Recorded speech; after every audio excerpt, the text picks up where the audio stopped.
Raw अब भी पाकिस्तान में अपनी सरगर्मी में मुलव्विस है। असादुल्लाह वलीद करके एक लश्कर तैयबा का बंदा जो अभी पीपल्स एंटी फैशिस्ट फ्रंट के हिसाब से अपने आप को नाम जानता है। अगर आप सीधे सीधे लफ्जों में ये कहें तो एक और को टपका दिया गया है, एक और को टपका दिया गया है, खबर ये आ रही है। सोचा भी नहीं होगा कि उसके साथ ये होने जा रहा है। रियासी में जो हमले हुए और बाकी सारे और जो हमले हुए इंडियन आर्मी के ऊपर, उनके काफी सारे इन्होंने प्रोपेगेंडा वीडियो बनाए।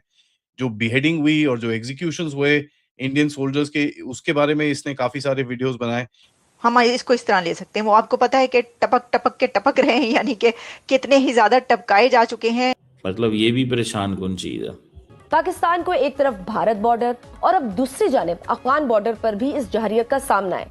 हमारी अस्करी दिफाई पॉलिसी आपके ख्याल में क्या होनी चाहिए? सर, जो ज्यादा कंसर्निंग बात है ना, वो ये है कि एक चीज बड़े तवत्तर से कहते आ रहे हैं ये लोग, एंड दैट इज कि there is going to be a blood bath in Pakistan. Maharashtra में एक जर्मन बेकरी का जो अक्यूज था उसको किसी ने गिरा दिया। ब्लड शेड होगा, ब्लड बाथ होगा, कत्लो गारत होगी, बहुत खून बहेगा।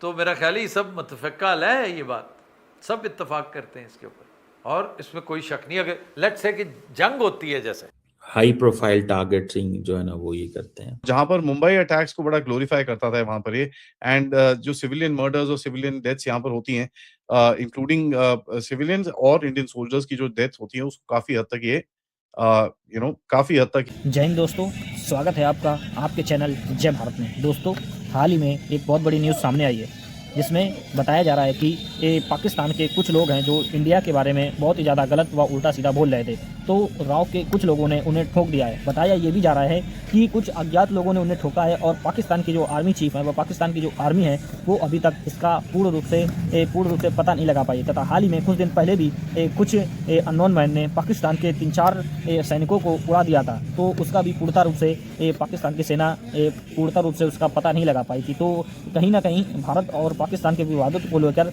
जयशंकर प्रसाद जी ने बहुत ही बड़ा बयान दे दिया है और ये कहा है कि अगर पाकिस्तान इसी तरीके से आतंकवाद को बढ़ावा देगा तो उसके साथ कभी भी कुछ भी हो सकता है। पाकिस्तान में एक और भारत के दुश्मन को जहन्नुम पहुंचा दिया है। ये अज्ञात हमलावरों की एक और बड़ी कामयाबी है। दूसरी तरफ बलोचिस्तान के नेता मीर यार बलोच ने भारत का सीधे तौर पर समर्थन किया है। मीर यार बलोच ने भारत के विदेश मंत्री एस जयशंकर को एक पत्र लिखा है। बलोच नेता ने अपने पत्र में पाकिस्तान और चीन के प्लान का भी खुलासा किया है। मीर यार बलोच ने भारत के विदेश मंत्री एस जयशंकर को लिखे पत्र में दावा किया है कि चीन आने वाले समय में पाकिस्तान में अपनी सेना तैनात कर सकता है। मीर यार बलोच ने भारत के विदेश मंत्री एस जयशंकर को लिखा कि बलूचिस्तान के लोग पिछले 79 सालों से आतंकवाद और मानवाधिकार के घोर उल्लंघन को झेल रहे हैं।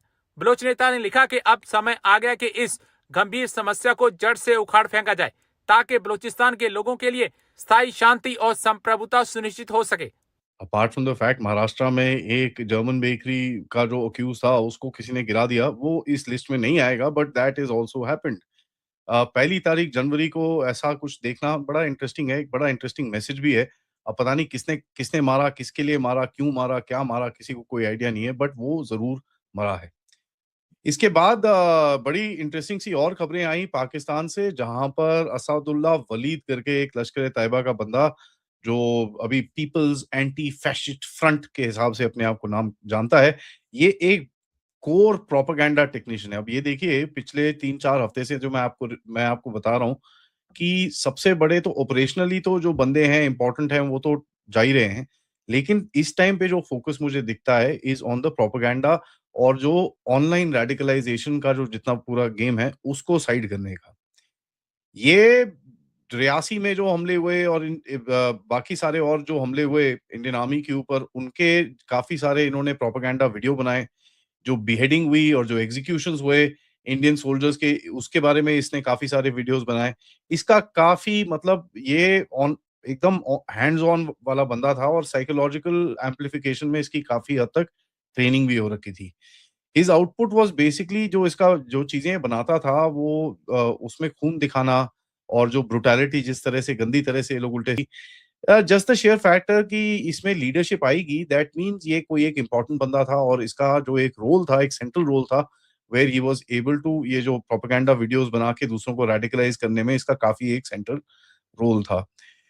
देखिए, रिक्रूटमेंट होती है ग्लोरीफाइड वायलेंस। थोड़े टाइम पहले एक मैंने ट्वीट डाला था जिसमें आसिम मुनीर के ऊपर एक पोस्टर लगाया गया था श्रीनगर में। और ये देखिए पोस्टर के बारे में तो मैंने आपको पहले भी बताया है कि इस चैनल के ऊपर मैंने डिटेल में कवर किया था कि पोस्टर जो लगाने की ये जो काम होता है, ये एक लॉयल्टी टेस्ट होता है, ठीक है? तो ये जो मौलाना और ये लोग होते हैं जो इनको रेडिकलाइज़ करते हैं, ये इनको फिर रेडिकलाइज़ करते टाइम इनको छोटे-छोटे ऐसे टास्क देते हैं विद वेरी स्पेसिफिक इंस्ट्रक्शंस कि इसको ऐसे करके लगाना है, इसको ऐसे करना है, आपको ये नहीं करना, ये नहीं करना, ये नहीं करना। तो उस तरह से टेस्ट किया जाता है, छोटे-छोटे काम, उसके बाद थोड़ा बड़ा, उसके बाद थोड़ा बड़ा, उसके बाद थोड़ा बड़ा, उसके बाद जाके इनके पास वेपन्स दिए जाते हैं इनको। सो ये जो प्रोपेगेंडा का एक विंग होता है, this is extremely critical because इससे क्या होता है कि जो नेक्स्ट राउंड ऑफ टेररिस्ट जो बन रहे होते हैं, उनको प्रोपेगेंडाइज़ उनको उनका दिमाग खराब करने के लिए ये जो लोग हैं, ये बड़े सीधे काम करते हैं, उस तरह से ये लोग काम करते थे। इसका सोशल मीडिया का हैंडल था, मैं अनाउंस तो नहीं करूँगा यहाँ पर बट उसका एंड होता था 26/11 के एक नाम से और जहाँ पर मुंबई अटैक्स को बड़ा ग्लोरीफाई करता था वहाँ पर ये एंड जो सिविलियन मर्डर्स और सिविलियन डेथ्स यहाँ पर होती हैं इंक्लूडिंग सिविलियंस और इंडियन सोल्जर्स की जो डेथ्स होती हैं उसको काफ़ी हद तक ये काफ़ी हद तक ये एम्प्लीफाई करता था। ना हुआ क्या इसके साथ? इसके साथ बड़ा इंटरेस्टिंग सी चीज़ हुई। ये एक रोड एक्सीडेंट में मारा गया। ये पड़ा रहा कम से कम नहीं तो 1 डेढ़ दिन तक, हाथ-पैर सब टूटे हुए, बुरे हाल मतलब और ये भी एक पैटर्न देख रहे हैं कि ये जितने भी बंदे गए हैं, इसमें से 3-4 की तो बॉडी 6-6 दिन के बाद मिली हैं। ये भाई रोड एक्सीडेंट में मारा गया, इसकी बॉडी टूटी-फूटी चारों तरफ वहाँ पर पड़ी रही, ये तड़पता रहा, लेकिन किसी ने इसकी हेल्प नहीं करी। 6 दिन पहले इसकी डेथ हुई और 2 दिन पहले इसका कहीं न कहीं जो एक कन्फर्मेशन के बारे में जो एस्टेब्लिश हुआ कि हाँ जी, ये बंदा मरा है। उसके बाद फ्यूनरल और ये सब चीज़ें मरकज़-ए-तैयबा मुरीदके के अंदर इन लोगों ने प्लान करा है, जहाँ पर लश्कर-ए-तैयबा की सीनियर लीडरशिप आएगी, इम्पोर्टेंट होते हैं। सो पहला जो कॉन्टैक्ट जो बंदा एक रेडिकलाइज़ेशन की तरफ जा रहा होता है, वो पहला कॉन्टैक्ट जो होता है, वो इस तरह के लोगों के साथ होता है। एक पैटर्न भी बनता है यहाँ पर, जैसे मैंने आपको बताया कि एक जहाँ पर इस जिस जिस जो प्रोपेगेंडा वाले और उर्दू स्पीकिंग प्रोपेगेंडा वाले और पिछले भी हफ्ते में मैंने आपको बताया था कि जहाँ पर नूपुर शर्मा के केस के टाइम पे भी काफ़ी एक जो प्रोपेगेंडा चला था, उसके बंदे को उड़ाया गया। तो ये बड़ा एक इंटरेस्टिंग सा पैटर्न है कि कहाँ से, क्या और किस तरह से ये लिंक बनता है। पिछले हफ्ते मैंने आपको बताया था बिलाल अख़ून का एक बंदे का नाम हिरकत उल मुजाहिदीन का था but he was doing quite a lot of freelancing. ये सब हिट्स देखने के बाद अगले 2-3 हिट्स मैं आपको और बताऊँगा। ये सब हिट देखने के बाद कुछ चीज़ें चेंज होती हुई मुझे दिखी हैं। अब यहाँ पर देखिए जो मुरीद के पंजाब का जो कोर है वो थोड़ा-सा एकदम ठंडा पड़ गया है एंड कहीं न कहीं कोई भी अभी प्रोपेगेंडा वीडियोज़ आते हुए दिखते नहीं हैं। पुराने वीडियोज़ को ये रिसाइकिल कर रहे हैं अपने टेलीग्राम अकाउंट्स के अंदर और हर जगह पे तो अभी तक जो एक जो चीज़ें चलती थी, वो अभी चल नहीं रही हैं। बिलाल अख़ून के जाने के बाद अगेन ये पूरा नेटवर्क ऑफ द ग्रिड हो गया है। सो कहीं न कहीं एक ऐसा चीज़ दिखती है कि अगर आप इसको देखें असदुल्ला वलीद को, बिलाल अख़ून को, उसके बाद मैंने आपको जैसे रफ़ीक एडिटर के बारे में बताया, जिसने नूपुर शर्मा का ये सब काम किया था। ये पूरा जो एक प्रोपेगेंडा नेटवर्क है, ये कहीं न कहीं शांत हो गया है। ठीक है? पीएपीएफ के बंदे ये जो मिडलमैन जो हैं और ऊपर से आईएसआईएस के जो बंदे हैं, उनका पूरा एक ये प्रोपेगेंडा सेल कहीं न कहीं गायब दिखता है।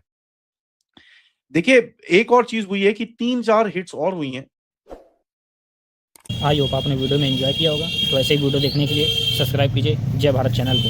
हमारे चैनल पर आपको Pakistani reactions, Pakistani girls reactions, Pakistani media reactions, Pakistani funny reactions, Pakistani cricket update, Pakistani last update व पाकिस्तान की छोटी बड़ी न्यूज़ हमेशा मिलती रहेगी। तो मिलते हैं नेक्स्ट वीडियो में, जब तक के लिए जय हिंद जय भारत।